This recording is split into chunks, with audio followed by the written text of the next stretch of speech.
Tai labas vakaras visiems. Pastebėjau, kad tikrai ta paskaita apie mėlynąją kojinę turėjo rezonansą, nes buvo pagauta. Tai dabar vėl grįžau, kaip ir Darius pastebėjo, vėlgi prie tautinės valstybės ištakų, bet dabar prie kitos socialinės grupės, bajorų, kuri tuo metu, kai mes kalbam apie Basanavičiaus, Kudirkos, Šliūpo laikus, buvo gana nežymi socialinė grupė ir galima būtų sakyti, kad netgi pagal kalbėjimo mastą jinai netgi kai kur ir prilygo moteriamis. Jeigu šioje auditorijoje dabar būtų Dominikas Burba, manau, kad irgi turėjote jo paskaitas, tai jisai, jeigu kalbėtų apie 16-18 amžių, apie abiejų tautų respublikos laikotarpį, šitą klausimą užduotų kitaip. Ne ar bajorai priklauso lietuvių tauto, o užduotų ar valstiečiai priklauso lietuvių tautai. Ir jo atsakymas būtų visiškai vienareikšmiškas ir suprantamas. Jeigu mes kalbam apie Lietuvos didžiosios kunigaikštystės laikus, tai politinės tautos sąvoka buvo apibrėžiama pagal socialinį kilmę. Taigi vienareikšmiškai bajorai laikė save, privalėjo ir turėjo būti valstybės galios šaltinės. Bet laikai keitėsi ir po abiejų tautų respublikos žlugimo bajorija dar bandė išlaikyti savo kaip politinės tautos įvaizdį ir jeigu prisimenat iš istorijos laikų, netgi 1812 metai, kai Napoleonas žygioja į Vilnių ir dalis bajorų parengė peticiją apie atkūrimą Lietuvos didžiosios kunigaikštystės. Vėliau reikėtų prisiminti 30-31 metų sukilimą, kuris irgi buvo kaip bajorų, kaip politinės tautos ir savivokos išraiška. Šiek tiek kitaip reikėtų vertinti 1823 metų sukilimą, kurio dabar metinės mes ir minim. Sukilimas irgi, jeigu tai bendraja prasme ir supaprastintai vertinti, tai irgi buvo paskutinės bajorijos bandymas paimti valdžią į savo rankas, būtent politinę valdžią į savo rankas ir pabandyti sukurti vėlgi valstybę, bet tik tai vieno socialinio sluoksnio mastu. Kaip žinot, sukilimas buvo pralaimėtas ir sukilimo pasekmės labiausiai nusigręžė prieš pačią bajoriją. Dalis jų buvo ištrimta, dalis neteko savo dvarų ir tokiu būdu ta dalis bajorijos, kuri liko Lietuvos teritorijoje, tiesiog užsidarė savo dvarelėse, savo atmosferoj, savo aplinkoje, kuri tuo metu kalbėjo lenkų kalba, kuris buvo laikomas kaip socialinės atskirties arba socialinės atminties ženklas. Dabar aš tiesiog norėčiau jūs gražinti arba eiti toliau prie lietuvių nacionalinio diskurso, tai yra prie XIX amžiaus pabaigos. Tai yra prie Aušros laikų, kuri visiems yra labai gerai žinoma. Ir būtent sustoti prie klausimą, kasgi tie išsilavinę valstiečiai, kurie baigė universitetus, Basanavičius ir kiti, kaipgi jie suvokė tą socialinę grupę ir kokius nubrėžė jie rėmus. Kodėl jiems reikėjo užduoti tokį klausimą, ar bajorija priklauso lietuvių tautai. Bet prieš tai iš pat pradžių norėčiau pakalbėti bendrai apie Aušros, kuri kūrė lietuvių nacionalizmą bendrus pamatus. Ir išskirčiau būtent pagrindinius etnolingvistinio nacionalizmo elementus, kurie apsprendė netgi aušrininkų požiūrį į bajoriją. Taigi visų pirma, aušrininkai, arba tiksliau tie žmonės, kurie dalyvavo Aušros veikloje, mąstė tautomis. Taigi pasaulis susideda iš tautų, kurie turi savo individualybę, savo istoriją bei lemtį ir būtent tautos yra politinės galios šaltinės ir lojalumas tautai yra svarbesnis už bet kokį kitą lojalumą ir tik būdamas tautos narys, individas gali būti laisvas ir realizuoti save. Pagrindiniai, aišku, veikiantis istorijos subjektai yra tautas. Ir kas, pavyzdžiui, skiria etnolingvistinę nacionalizmą nuo politinio, kuris tuo metu irgi turėjo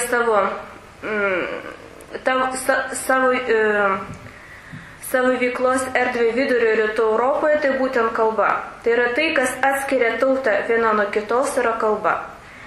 Ir čia aš pateiksiu šiek tiek tokių citatų, būtent netgi ir ta kalba, kuria buvo rašoma aušra, kurie duoda tam tikrus kalbėjimų kodus. Tai yra būtent kaip buvo suvokima kalba ir prilyginama jos vertė. Taigi, vienareikšmiškai buvo, kad lietuviškai kalbančių skaičius mažėjimas yra tolygus tautos, o kartu ir Lietuvos mažėjimui. Ir būtent galinčiam atvesti prie išnykimo. Savos tautinės kalbos atsisakymas tai buvo viena didžiausių nuodėmių. Ir netgi Basanavičius visai nesigėdydamas sakydavo, kad tai besielgiantis yra niekas kitas kaip išgamus ir tai yra vienas iš Dievo priesaikų nevykdymų. Kita vertus, tauta buvo tapatinama su šeima arba giminė. Tai yra reiškia, kad tautiškumas yra įgimtas dalykas, jis yra paveldimas ir gimstant jo tiesiog neįmanoma atsikratyti. Aš čia kalbu apie teorinius dalykus, kurie tiesiog buvo brėžiami aušros aplinkoje. Ir norėčiau sustoti būtent prie paskutinio sakinio, tai yra, kad tautiškumas yra gaunamas gimstant ir jo net neįmanoma atsikratyti. Čia jums pateikiu kelių bajorų genealoginius medžius, tai, kuriame pagal aušros mintį bajorai būtinai genealoginis medis yra vaizduojamas kaip medis su šukomis ir būtinai žemė turėjo būti nurodyta, kad žemė yra valstiečiai. Šitas piešinukas nepateko į aušrą, nes dailininkas, kuris būtent piešino Gurskų giminės genealoginį medį, atsisakė ten, kur žemė pridėti valstiečių sąvoką. Čia yra kitas genealoginis medis. Ir dabar dar turėčiau grįžti, jeigu mes suvoktume, kodėl būtent aušrininkai taip mąstė apie bajoriją, dar šiek tiek prie tautinės istorijos koncepcijos, kuri irgi buvo skelbiama aušroje. Taigi, tai yra ta bendroji tautinės istorijos koncepcija, kuri buvo būdinga pakankamai daugeliu tuo metu besikūrinčių arba taip vadinamųjų mažųjų tautų vidurio ir rytų Europoje, tai yra čekams ir slovakams. Taigi, kadaise buvo galinga tautinė valstybė, aišku LDK, kuri ilgainiui priešiškų jėgų poveikio sunyko, paskui tautinės gyventojų susipratimas užmygo ir štai XIX amžiuje tautos tėvų pastangomis prasideda tautinės atgimimas arba prabudimas. Lietuvos atveju tai garbingos praeities laikotarpis, kuris baigėsi su Vytauto mirtimi, o svarbiausias postūmis nuopuoliui tampa unija su Lenkija. Ir būtent unija su Lenkija, kurios pagrindiniai iniciatoriai tautininkų mąstymų buvo bajorija, buvo viena iš priežasčių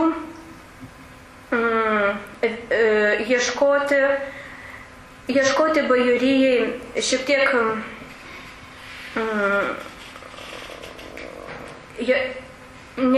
iš pat pradžių arba ieškoti, arba neieškoti bajorijai tam tikros vietos lietuvių tautoje.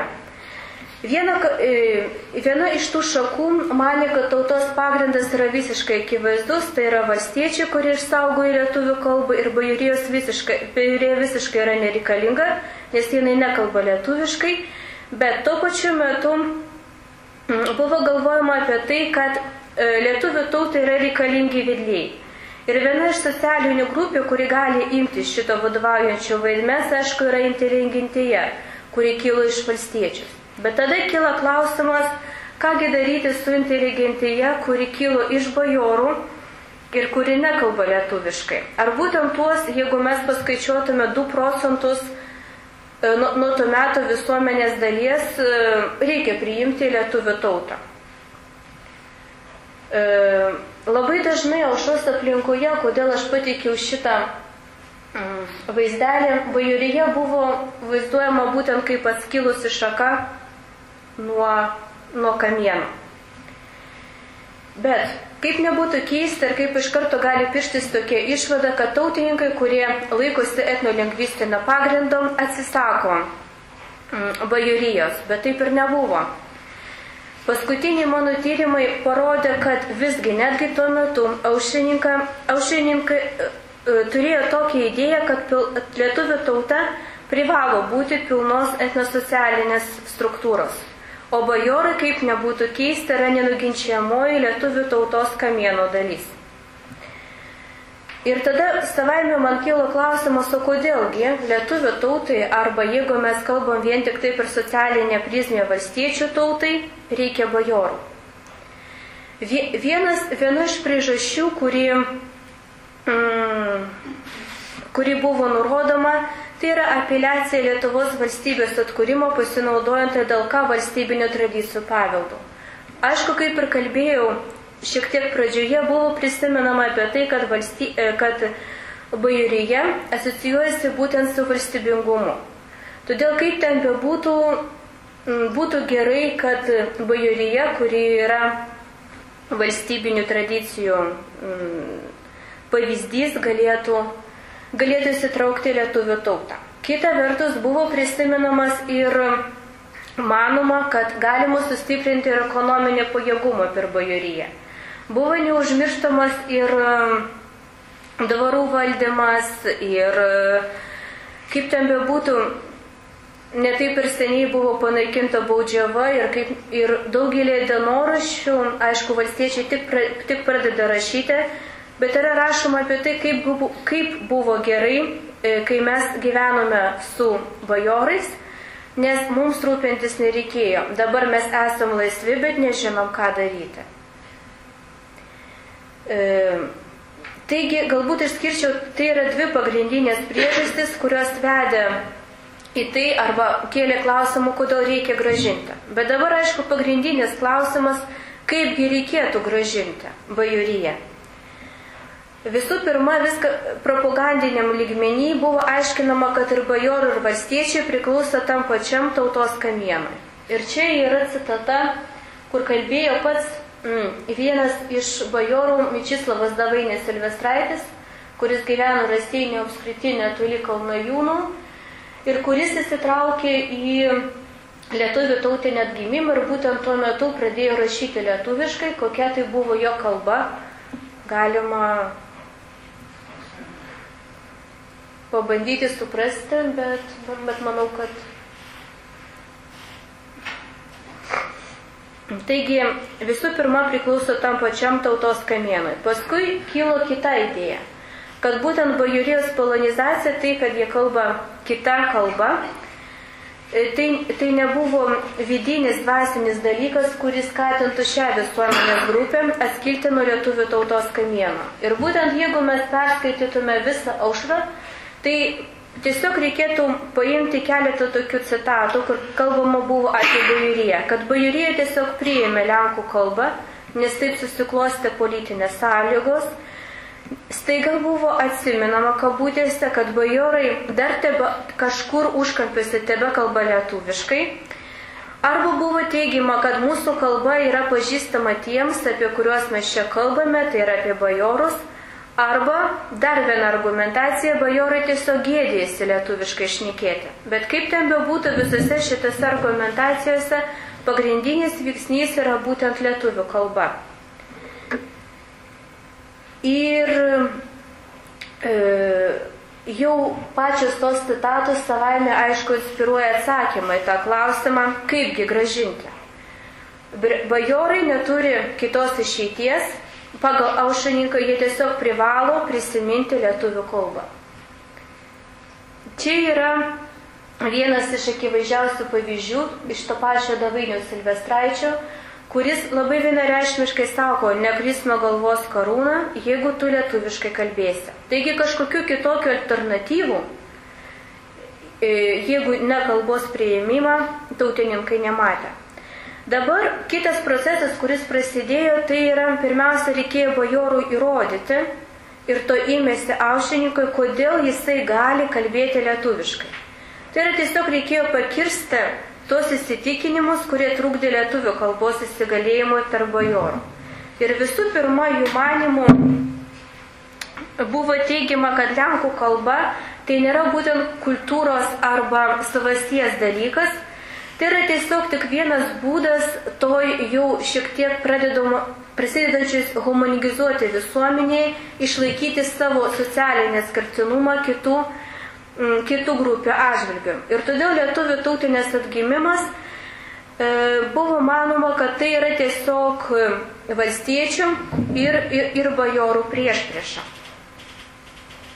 Čia irgi dar yra viena citata, kuri būtent, jeigu lenkų kalba yra vaizduojama kaip poniška, tai lenkų kalba, tai lietuvių kalba kaip mužikiška. Tai yra prieš tą kalbą visi gynasi, kabutėsi vėlgi gryno kraujo bajorai, lyg nuo velnio. Ne kaip kitaip, o būtent buvo matoma per socialinę įtampą ir vėlgi kalbama, kad ponai lenkai vėl kalba, ko tie mužikai namomis noro, juk mes nieko blogo nedarome, kam reikia mužikišką kalbą platinti ir ant ponų burnavoti, kas paskui dvaro laukus apdirbs, kas ten nuklausys, kad visi norės ponais būti, kad ant to lietuvius sverti, kad mužikais būtų ir ponams tarnautų. Tokie vertinimai buvo pateikiami aušroje, daprasme tikintis, kad tai turės kitokį atoveiksmį. Aišku, vėlgi buvo itin daug eilėraščių ir būtent per tos eilėraščius poezinius kūrinius irgi reikia vertinti kaip politinės galios šaltinį. Ir būtent pradedama teigti, kad jeigu bajorai neprisijungs prie lietuvių tautos, jie tiesiog taps izoliuota grupė ir neturės kitokių gyvenimo arba ekonominės veiklos galimybių. Čia aš kalbėjau apie tai, kaip lietuvių tautinio atgimimo veikėjai būtent pačioj pradžioj matė bajorijos, bandė pritraukti bajoriją į lietuvių tautą būtent per lietuvių kalbos skiepijimą. Tada iš karto man kilo klausimas, o kaipgi pati Lietuvos bajorija reagavo į aušrą.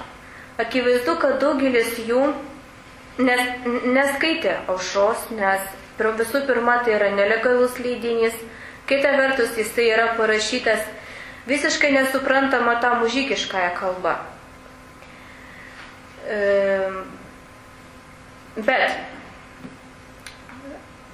atlikus atskirą aušros prenumeratorių ir bendradarbių tyrimą, kaip nebūtų keista, man pavyko bent trečdalį iš jų rasti Lietuvos bajorų ir 20 ir jau 19 amžiaus pabaigoje jau Varpene aušroj mes galim rasti tokių užuominų apie tai, kad tarsi vyksta tam tikri bajorijos tautinės tapatybės poslinkiai ir kalbama apie tai, kad būtent išsilavinimas tai yra viena iš galimybių, kurie gali priartinti bajorus ir valstiečius.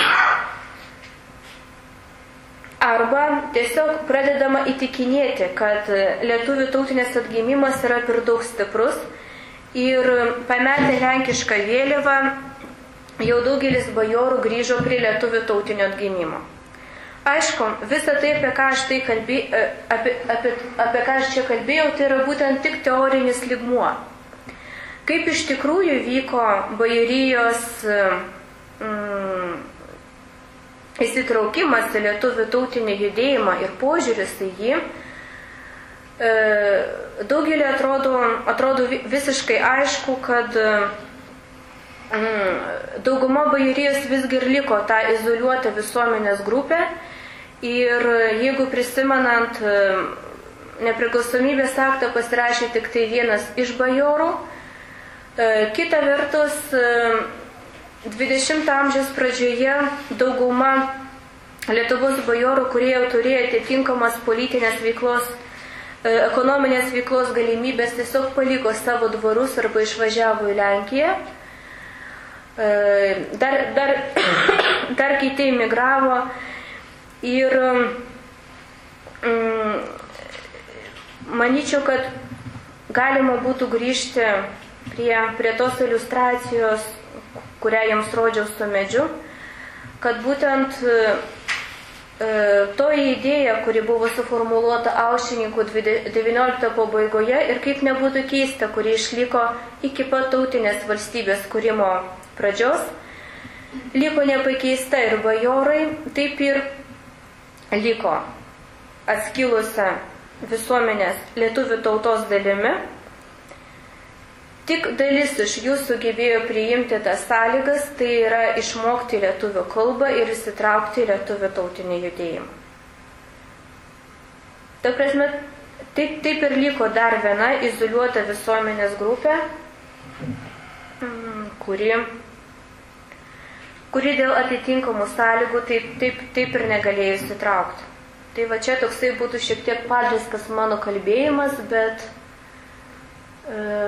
tiesiog norint išryškinti tas idėjas ir tą teorinį lygmenį, kuris buvo suformuluotas Aušroje. Tiesiog parodyti jo vidinį turinį ir vidinę argumentacijų logiką.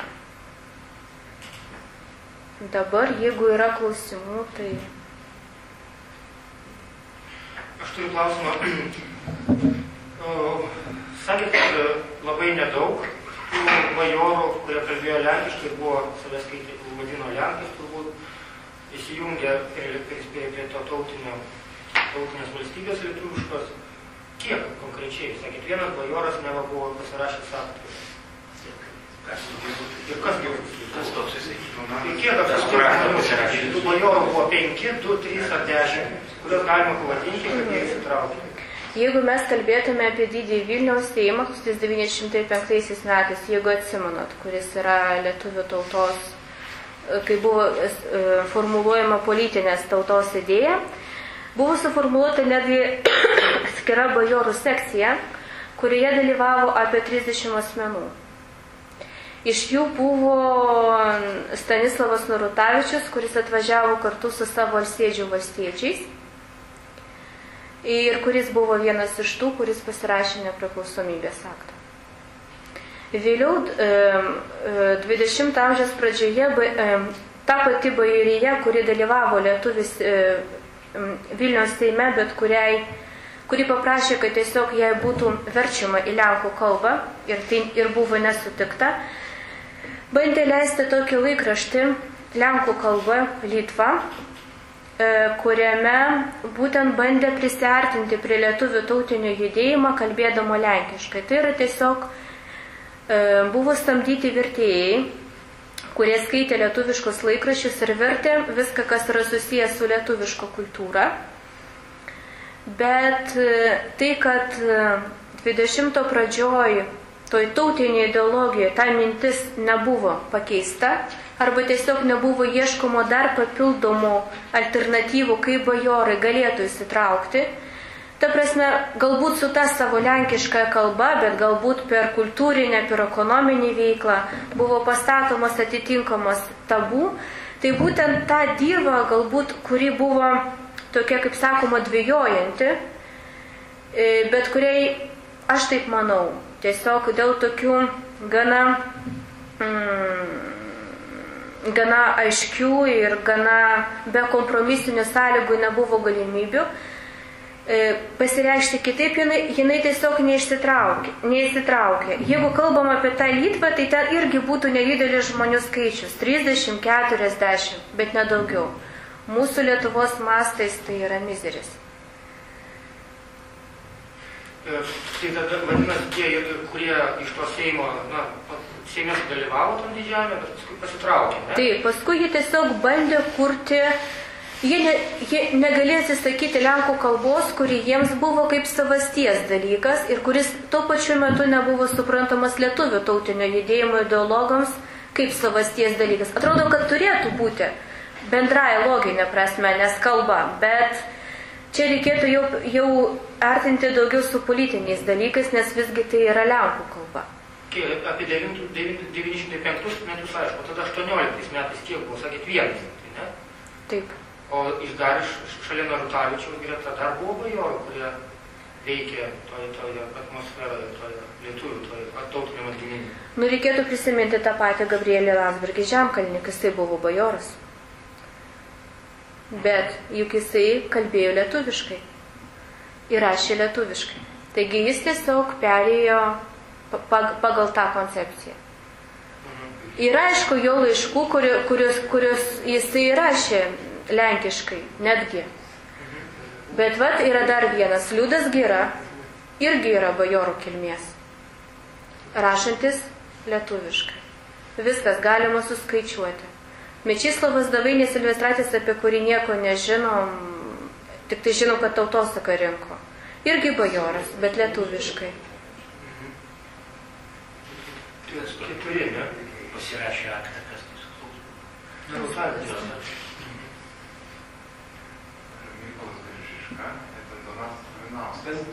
Taip. Bet prisiminkit tokį dalyką, kad tai yra žmonės, kurie kalba lietuviškai. Mes turime atsekti jų bajorišką kilmę. Tuo metu nebuvo rašoma į pasakojimas, kad kalbas lietuviškai.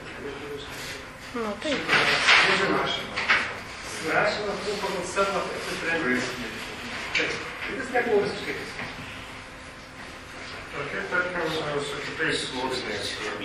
Ar čia dar prieš, tarkim, prieš tarp lietuvių ir lenkų kalbos buvo tik tarp bajorų ir valstiečių? Ar galime skirti kitus sluoksnius, tokius, tarkim, dvasininkijos sluoksnius, kuris, kaip žinoma, irgi skatina tą lietuvių kalbą? Ačiū už klausimą. Su dvasininkija yra šiek tiek sudėtinga, nes pačioje dvasininkijai vyko ta pati kova dėl lietuvių ir lenkų kalbos. Jeigu mes kalbam apie bažnyčios hierarchiją, kuri pagal atitinkamas sąlygas visgi buvo kilusi iš bajorų, tai jinai vartojo lenkų kalbą. Tuo tarpu paprastas kleras daugiau naudojo lietuvių kalbą, tai yra tie, kurie yra kilę iš valstiečių. Ta prasme, jeigu kalbam apie 20-ojo pradžią, ta kova dėl lietuvių ir lenkų kalbų bažnyčiose, jeigu atsimenat būtent, jeigu kalbam apie Vilnių, irgi turėjo tam tikrą netgi tarp pačios dvasininkijos socialinės įtampos atspalvę. Nes viskupai, aukštieji dvasininkai buvo tapatinami su bajorija, kuri vartojo lenkų kalbą. Tuo tarpu pats jau žemiausi kunigai, kaip kalbėjau, buvo susiję daugiau su valstiečiais. Todėl, pavyzdžiui, aušrininkai apeliavo daugiau į kunigiją, būtent tą žemiausią kunigiją, kuri kalba lietuviškai, ir be to pati dvasininkija buvo toks sluoksnis, kuris nebuvo, kaip čia galima pasakyti, užsikonservavęs. Kaip ten bebūtų, kunigija bendravo su valstiečiais ir automatiškai jinai buvo artimesnė lietuvių tautinio atgimimo veikėjams, ir tokių didelių priešpriešų, kaip bajorai ir valstiečiai, su dvasininkija nebuvo. Jeigu mes kalbėtume apie kitus sluoksnius, tai apie prekybininkų, buržuą sluoksnį kalbėti sudėtinga, nes iš esmės joje beveik ir nebeturi nei kiek lenkiško, nei kiek lietuviško. Žydai tai yra šiek tiek kitokia problema ir ten yra atskira galėtų būti kalbėjimo tema apie antisemitizmą ir apie žydų vietą. Bet tai yra šiek tiek kitokie dalykai. Daugiau?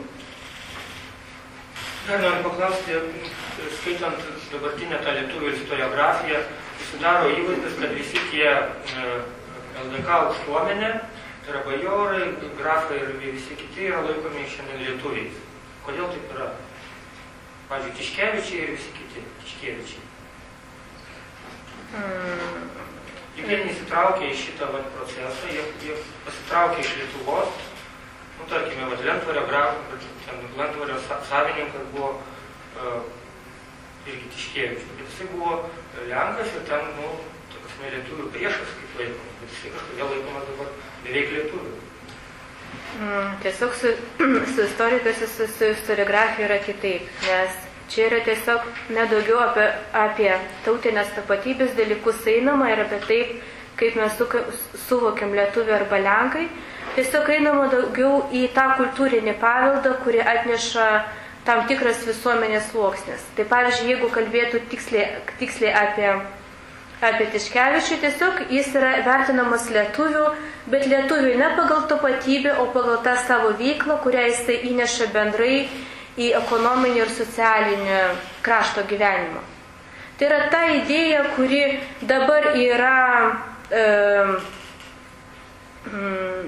dabar funkcionuoja Lietuvos istoriografijoje, bet ta idėja, kurios neturėjo XIX amžiaus pabaigoje aušrininkai arba prie kurios tiesiog nebrendo arba nenorėjo subręsti. Tiesiog tos alternatyvos nebuvo ieškoma. Jų lietuviais tikrai nevadino, bet dabar jie vadinami lietuviais. Kokia didelė neapykanta tautinė, jeigu būtų istorija, kad 300 metų mus valdyti komunus lietuvius, kurie yra valstiečiai, valdė lenkų bajorai, išnaudojo, baudžiavo, tai čia būtų dėl to, kad tai dabar dabar švietimas sistema ir palaiko tą idėją, kad mums turi kažką atiduotis istorijai su pačiais bajorais, o ne vaizduoti juos kaip lenkus, kaip priešus. Nes iš esmės, jeigu pastebėsite, nes yra kalbama apie ekonominę, socialinę, kultūrinę veiklą, juk apie tautinės tapatybės dalykus nerašoma.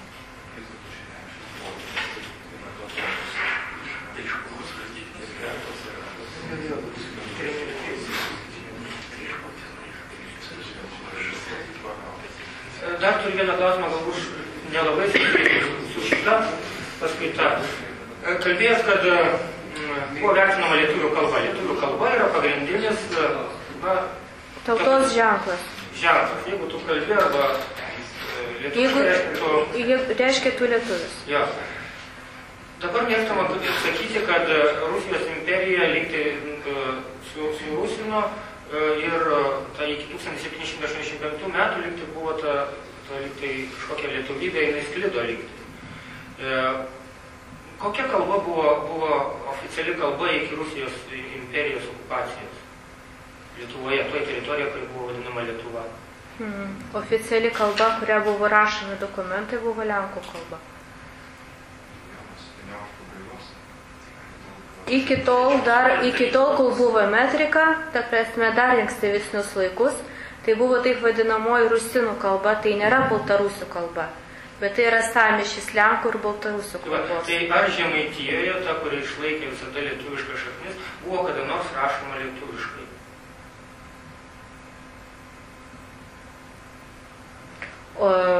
Oficialia prasme, jeigu mes kalbam apie oficialius dokumentus, tai ne. Bet jeigu mes kalbam apie tam tikrus kūrinius, tai tikrai buvo rašoma ta žemaičių kalba. Nes, pavyzdžiui, netgi aušrininkai, jie nevadino lietuvių kalbą.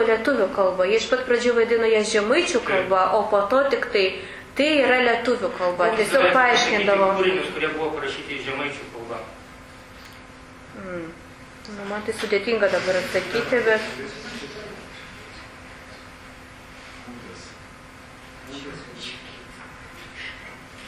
O kodėl taip atsitiko, kad buvo rašoma Žemaitijoje, buvo rašoma senąja rusų kalba visą laiką? Tai tiesiog yra oficiali valstybės, kaip sakoma, gyvenimo tvarka ir oficialūs dalykas. Mes nekalbam apie žmonių susirašinėjimą, bet apie oficialų, kai tu nueini pas raštininką, tai tu jam gali duoti prašymą savo tą žemaičių kalbą, jeigu jisai supranta, bet toliau jisai rašo oficialiai valstybės kalbą. Dar klausimas.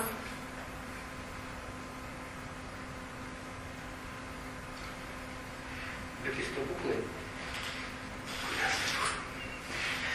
Žemaitija visą laiką laikoma kaip lietuvybė išsaugojusi, bet jinai niekada nerašė lietuviškai, tai čia yra... Labai kertas su ta ideologija. Labai buvo, susiformavo ganėtinai vėlai, nes tai buvo tik žemaitija, nes tie, kurie galėjo mokytis, buvo bajorai ir pasimtinti žmonės. Jie vėl dar iš lenkiškų kultūros į lenkiškų. Aš nežinau, kaip oficialiai Lietuvos abėcėlė, pirmieji rašmenys tai irgi ganėtinai vėlai susiformavo, kaip žinot, kokia čia Lietuvos istorija įvyko 1000 metų. Oficialiai raštai žemaičių kalbose, kurie turi apskritai bendrinės lietuvių kalbos formavimasis buvo būtent pradedamas kartu su aušrininkais. Jie pradėjo tiesiog kurti tą bendrinę lietuvių kalbą per tą patį laikraštį, kurią būtų galima susišnekėti. Aišku, buvo žemaičių tarmė, buvo aukštaičių ir taip toliau. Bet jau tuo metu buvo kūrimi lietuvių bendrinės kalbos pamatai ir leidžiami atitinkami vadovėliai. Mes turim įvairių, kaip sakoma, likusių archyvuose ir kūrinių bandymų, ir Ivinskis, tas pats Laurinas Ivinskis rašė kalendorius, tą bandė žemaičių kalba. Tai buvo prieš 63 metų sukilimą. Tokių bandymų yra būta. Pavyzdžiui, netgi to pačio Matėjos Valančiaus didaktiniai tie apsakymėliai, Palangos Jūzė ir taip toliau. Bet kalbant apie ankstesnius dalykus, tai visų pirma, aš nesu itin kompetentinga toje srityje, bet...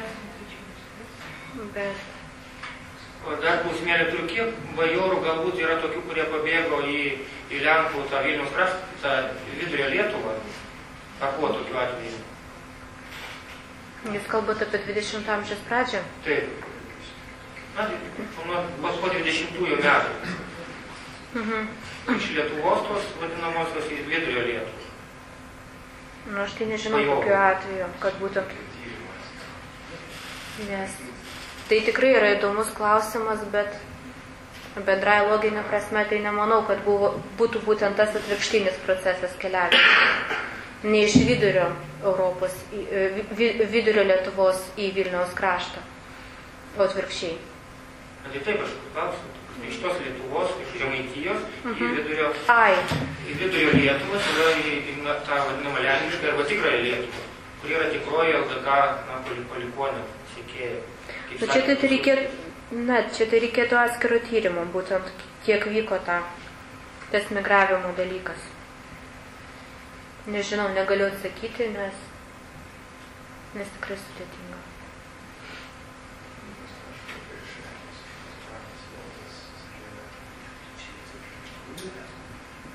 O kaip vertina dabartinę šiais metais, šiuo laiku, tą bandymą atgaivinti bajoriškas ginekologinį medžių kapstymą ten ir taip toliau? Tai tie ginekologinį medžiai yra nebūtinai vien tik bajorų. Aišku, klausimas, kaip jie yra padaromi, ten tiesiog visi tampa bajorais, kai nėra atitinkamų šaltinių. Bet aš manau, kad tokie dalykai, ta prasme, turi būti ir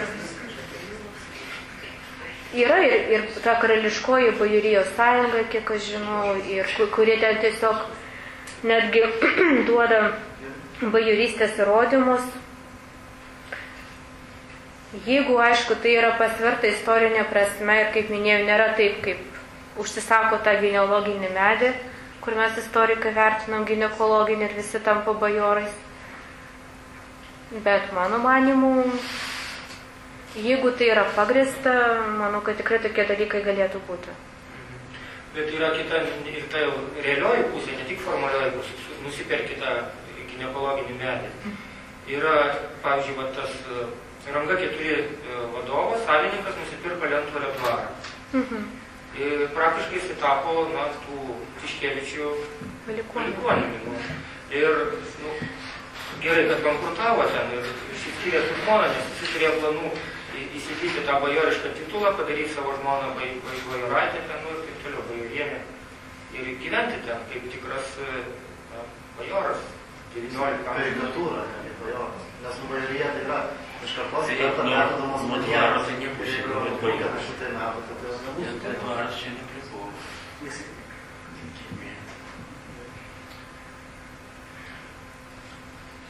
Na, ta prasme, kad kai sakom apie kilmę, tai šita teorija, ideologija yra skirta valstiečiams apmulkinti. Nes kas turtingas, tas ir gali pasakyti, kad mano kraujas kėlė. Nėra kartu su manieromis eina. Jeigu tavo senelis buvo bajoras, tavo tėvas... Ne, tai pirma eina turtas ir dvarai, o paskui tik tai manieras. Ne, tai išliepsams tiems likiesiams, lygbajoriems, jiems buvo likusius tik manieras. Turto jie daugiausiai dažniausiai neturėjo. Todėl jie ir nelaikomi bajorai. Kodėl? Tai jie save laikė. Bajoras tas yra, kuris turi daug baudžiauninkų ir daug žemės dvarą. Ir kuris turi įrodymą. Nes 19 pabaigoje bandė netgi atskirti. Tiesiog vyko socialinė dislokacija pačioje bajorijai.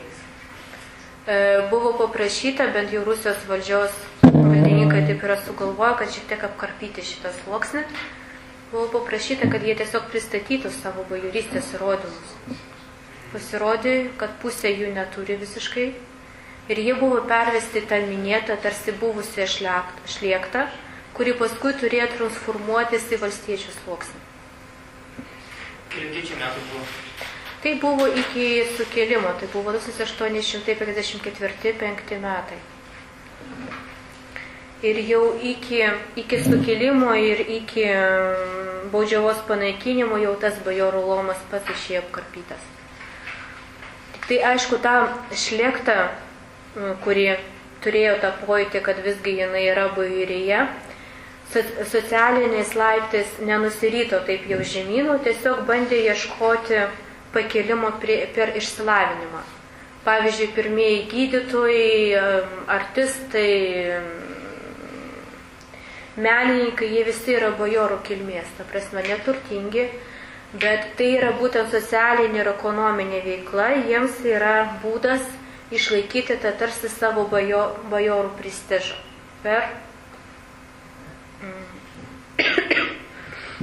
per šitą veiklą. Paskui jau netgi, kai aš kalbėjau apie tą 20 pradžią, tą pačią Lietuvą, jeigu mes pavertintume ir kaip jau bajorai save aiškino, kad jie yra bajorai, tai buvo ne vien tik tai turto akcentas ir kaip tik netgi buvo bandoma nuo turto šiek tiek nueiti ir buvo iškeliama į paviršių tą kultūrinę veiklą, kurią jie daro arba kurią jiems gali leisti jų materialinė padėtis. Apskritai, kokia yra bajorų tapatybė ir kokie segmentai ją sudaro, tai yra gana sudėtingas dalykas. Nes jinai irgi nebuvo statiška, jinai buvo nuolat kintanti. Aišku, tie pagrindiniai sandai yra aiškus. Ta prasme, tai yra turtas, tam tikros atitinkamos praeities ištakos įrodymai. Ir dar vienas, tai išsilavinimas, būtinai arba vidurinysis, arba aukštasis, kuris leidžia tau užimti atitinkamas pareigas visuomenėje. Pavyzdžiui, valstietis negali, nes jisai neturi tokio išsilavinimo. Ir paskui, kas jau atsiranda 20 pradžioje, tai yra būtent, kai tu išeini iš savo luomo, arba savo luomo pagalba įeini į krašto gyvenimą. Bet per visą tą laikotarpį būtų netgi įdomu panagrinėti, kaip kinta. Kaip nuo to 19 amžiaus bajoro iki šiuolaikinio save suvokiančių bajorų, kokia įvyko vidinė kaita arba supratimas. Kiek, jeigu mes pristatytume tą dabartinį bajorų 19, ar pripažintų mūsų bajoro tas 19 amžiaus bajoras vargu.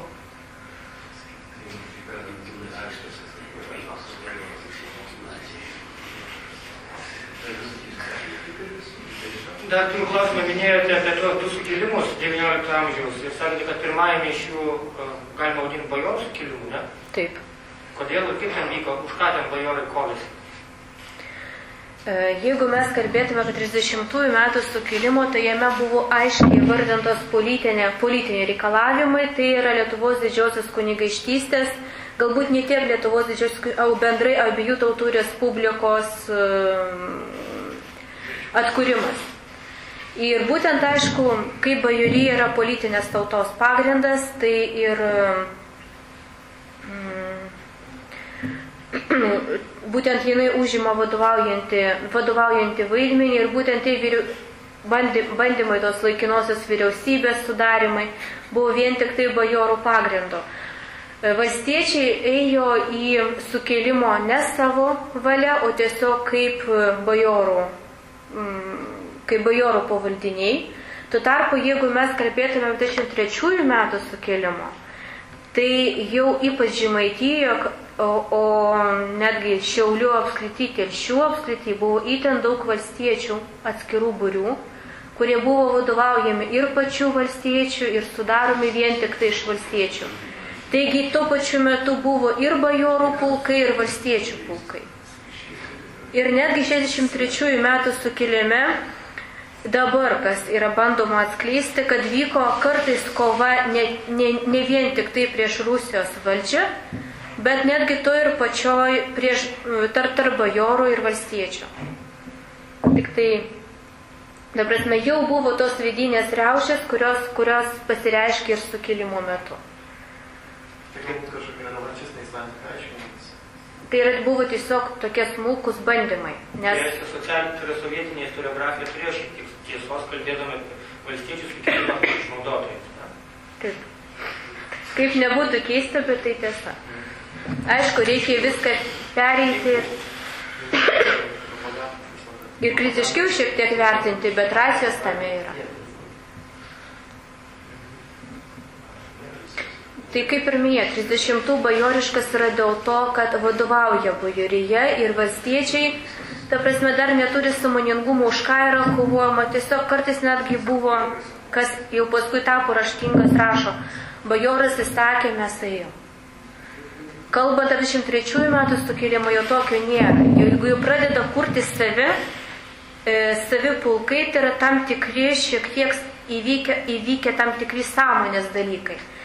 Lūžiai. Tai nebūtinai yra susiję būtent prieš valdžią. Tai yra tiesiog jau 61 yra baudžiavos panaikinimas. Ir atskiro pulko sudarimas yra šiek tiek prieš bajoriją.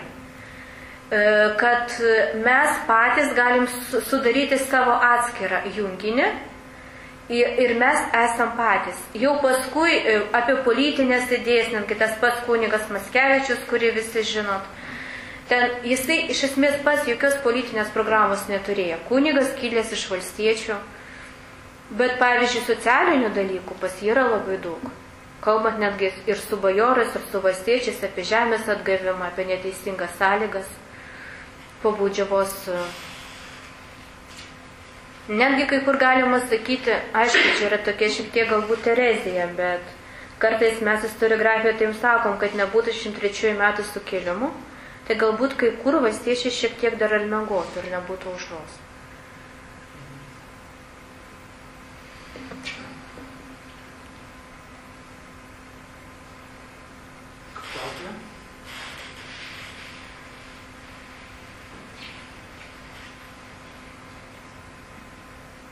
O kaip dabar Lenkų istoriografija šitą dalyką pateikia?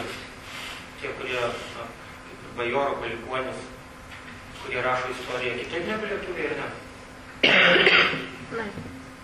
Su Lenkų istoriografija yra gana sudėtinga, nes ten yra dvi tos srovės, ir kurias galima netgi pavadinti senoji ir jaunoji karta, netgi tų pačių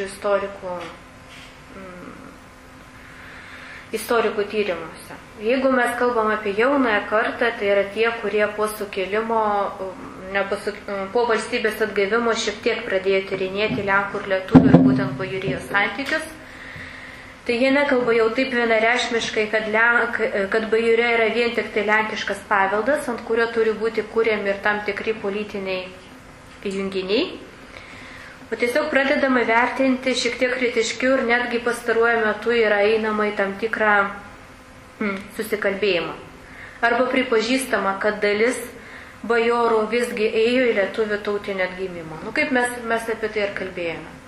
Bet yra tuo pačiu metu ir senoji karta, kuri laikosi tą savo senųjų bajoriškųjų tradicijų ir pripažįstama, kad bajorų yra lenkiškos kultūros nenuginčiamasis pagrindas.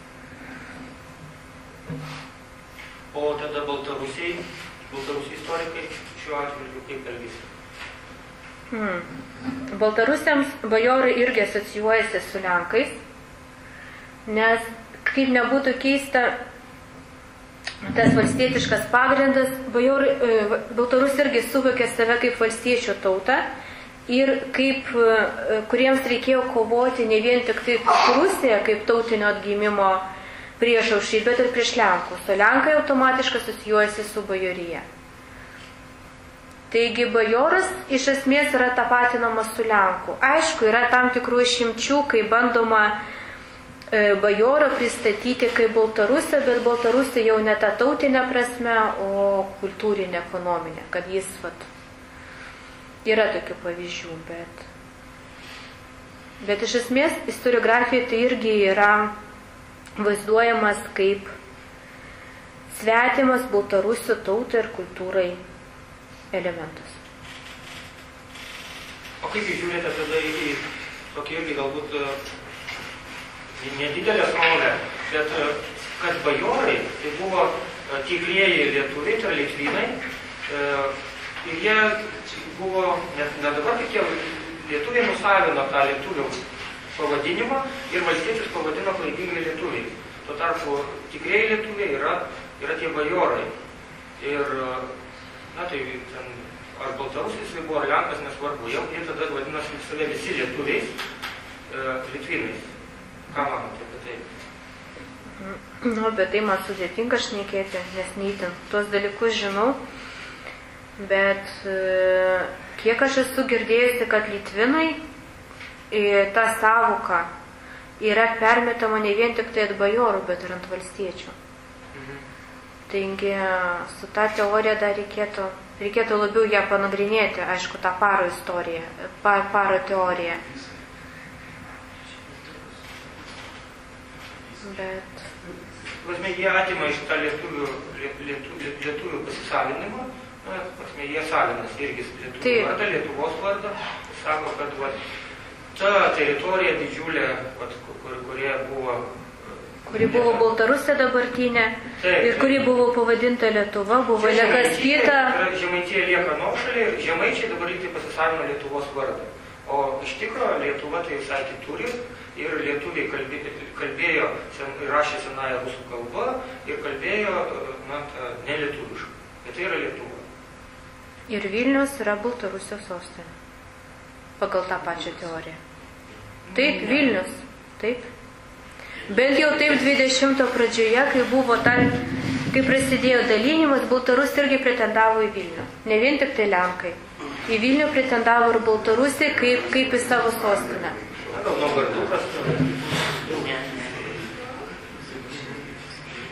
Buvo dar tokia teorija, kuri ten čia jau jūs kalbate apie dabartinius laikus, apie dabartinius išvedžiojimus. Bet kalbant apie 20 pradžią, Baltarusija Vilniuje turėjo savo laikraščius savąją kalbą ir jie tenai irgi pretendavo į Vilnių.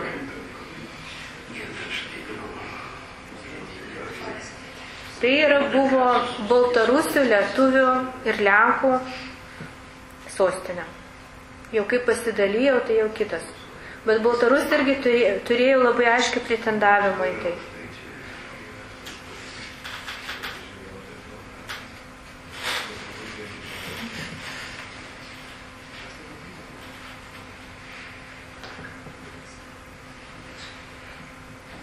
Kada klausim?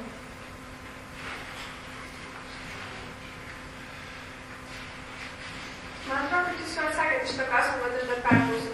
Tada, kai 19 amžiaus vidury įvyko tas maždaug bajorijos sluoksnio mažinimas, kaip jūs minėjote, ir kai tam kai kurie, ar pusė, ar kiek ten neturėjo tų įrodymų, tai ta pusė, kuri liko kaip ne bajorai, tai jie įsijungė tik į tą kultūrinę veiklą, ar jie kažkaip buvo ir dar numažinti. Tarsi, koks jų statusas liko? Jie neteko statusą, bet... Teisinė prasme jie buvo įvardinti kaip šlėkta. Tai reiškia tarp bajorijos ir tarp valstiečių. Tai prasme toks neapibrėžtas sluoksnis. Paskui kaip praktiškai jie jau realizavosi, tai jau priklausė nuo kiekvieno asmeninių sugebėjimų. Bet kiek paskutiniai tyrimai būtent buvusios šlėktos rodo, dauguma jų visgi per išsilavinimą įsijungė tą kultūrinę veiklą. Pakilti socialiniais laiptais aukštyn per prekybą šlėkta visgi buvusioje bajorija šlėkta nesugebėjo. Bent jau, jeigu mes kalbam apie 19 amžiaus realijas. 20 amžiaus pradžioje, kai jau pradedami tie lozungai apie tautinę ekonomiką, apie savos tautinės ekonomikos kūrimą, ten jau atskiri dalykai. Dar pabaigai gal pafantazuokite, kas būtų atsitikę, jeigu būtų laimėję 30 metų sukilime bajorai ir 61 metų sukilime bajorai ir valstiečiai.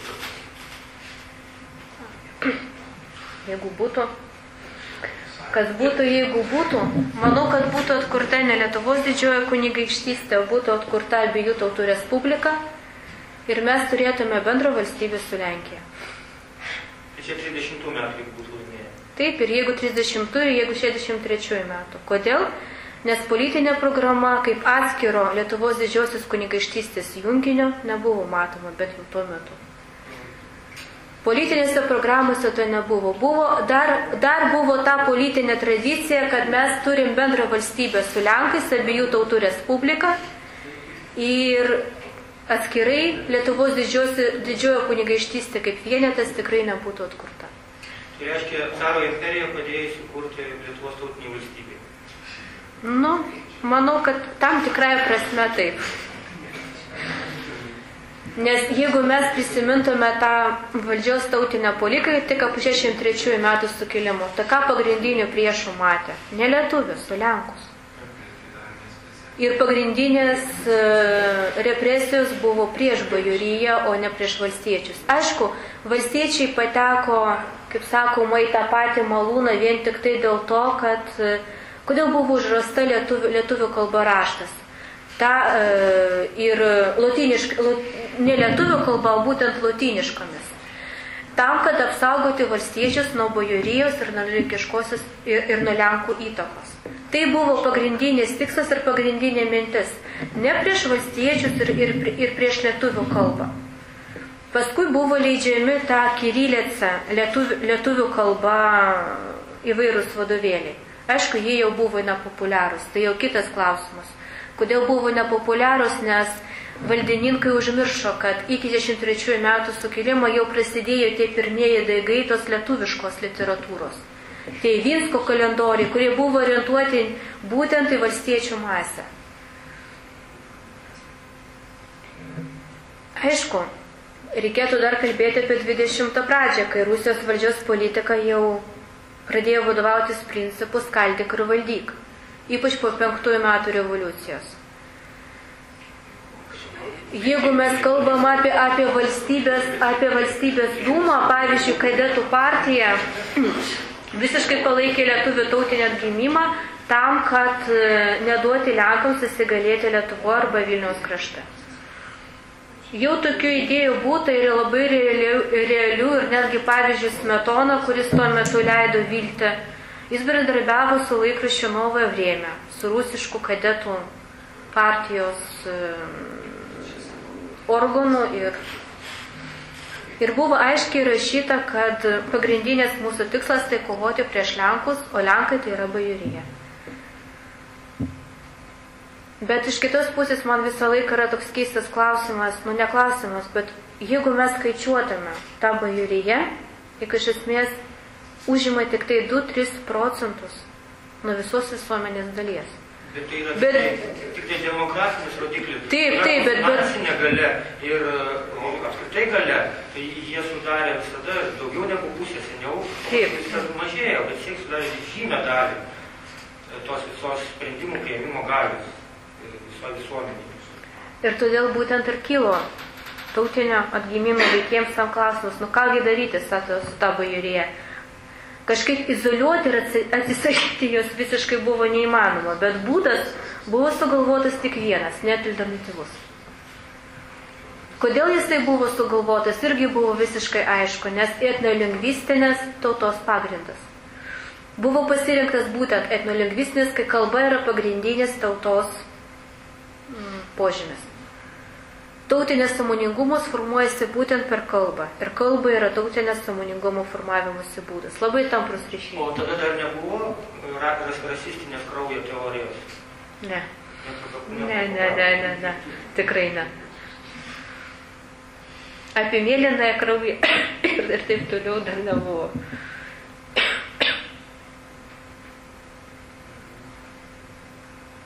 Buvo kalbėta apie šeimą. Ta prasme, tauta, tai šeima, tai giminė, kurie susiję tarpusavį kraujos ryšiais. Bet toliau ta teorija nebuvo išplėtota. Kalbėjote apie tą caro imperijos tą įtaką, lietuvybė ir visą kitą.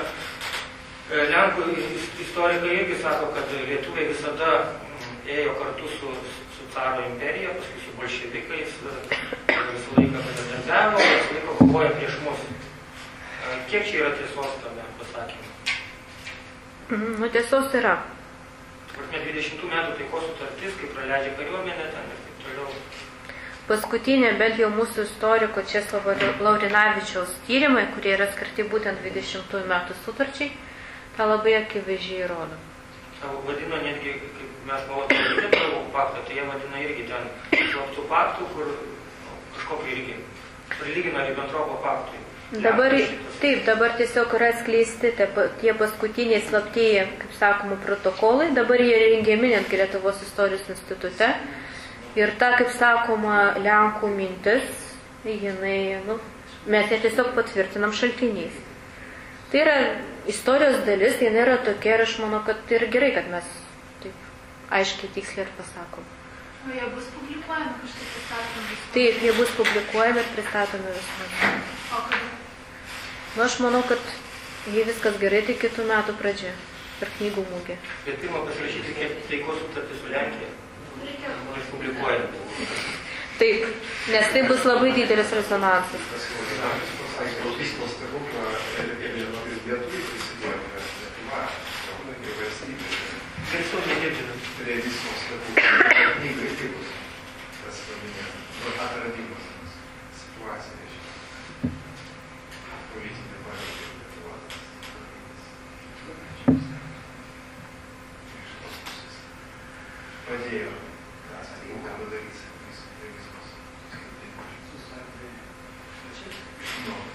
Kolegos, jūs kalbėtų garsiau.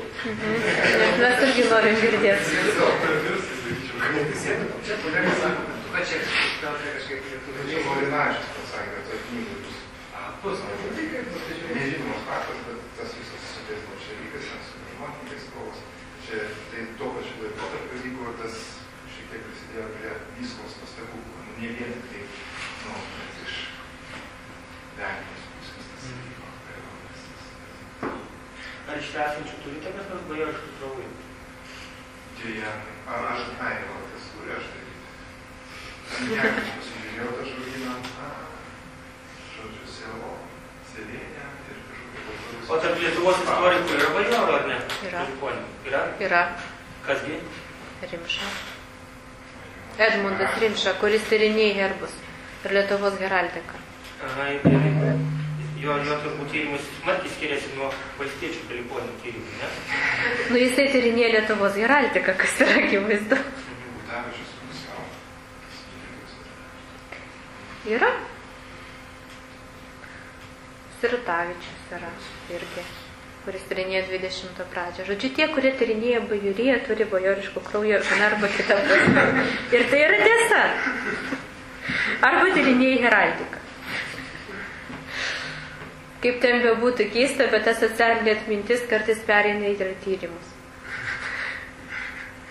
Tai jūs esate išimtis tyrinėti bajoriją, bet neturite didžių šaknų, ar turite? Turiu, bet negiliu. Matyt išliektas. Bajorai negali tyrinėti bajorų. Tada neobjektyviai išties. Dar klausinėjame, diskutuojame, ar dėkojame lietuviui? Dėkojame, ką? Dėkojame.